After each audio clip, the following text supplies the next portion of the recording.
il y a une médiadépendance du terroriste, c'est-à-dire que le terroriste escompte forcément le relais que fera de son acte, du choc qu'il inflige, le relais de l'appareil médiatique, et le plus grand et la plus belle caisse de résonance possible. Quand le coup est à son plus fort, le rendement médiatique ou le pic d'audience ou la vente de papier est à son meilleur. Et donc, évidemment, les journalistes en période de terrorisme vivent une espèce d'âge d'or de leur profession, puisqu'il y a une longue traîne de l'événement traumatique.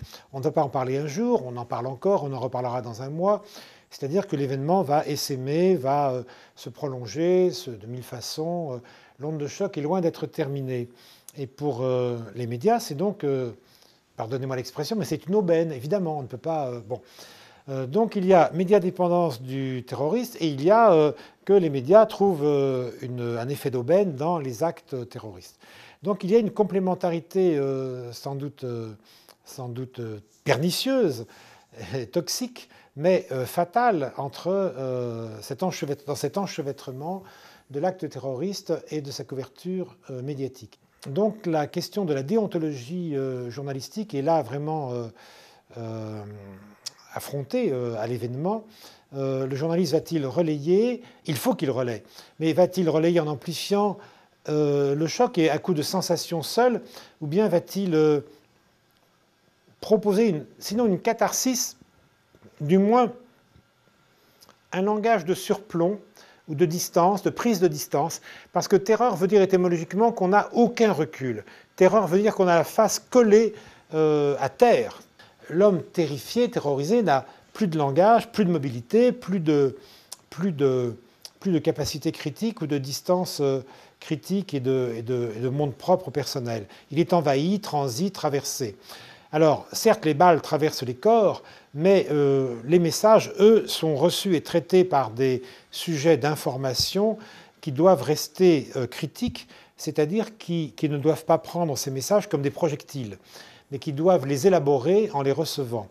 Il faut s'éclairer mutuellement et non pas céder à la contagion fatale. Il y a quand même deux pôles dans l'appareil d'information, c'est la presse à sensation, qui, disons, jette de l'huile sur le feu, et la presse d'analyse ou d'explication, qui d'ailleurs est parfois moins en direct, parce que le direct est un facteur d'avoir la tête collée au plancher, n'est-ce pas, à la terre. Le direct est un facteur de coagulation et de prise en masse. Donc le différé, donc la presse hebdomadaire, donc les cours de fac ou les discours de professeurs ou de critiques ou de commentateurs sont bienvenus pour reprendre de la distance et une certaine pensée critique. On a peut-être des modèles du côté de la littérature ou de l'art qui, après tout, se nourrit de traumas. Un film, un roman raconte souvent des explosions traumatiques très fortes. On ne reçoit pas physiquement le trauma, mais on le mentalise, on le métabolise, on le symbolise.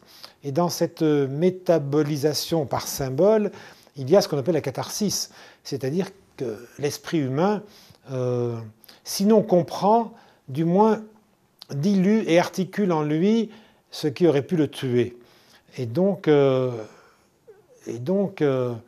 y a dans la mise en image, la mise en mots, la mise en récit, la mise en explication, il y a une façon efficace de traiter le trauma. Et nous sommes au cœur aujourd'hui de cette sommation médiatique d'avoir à traiter de façon non traumatique un choc aussi fort que le 13 novembre.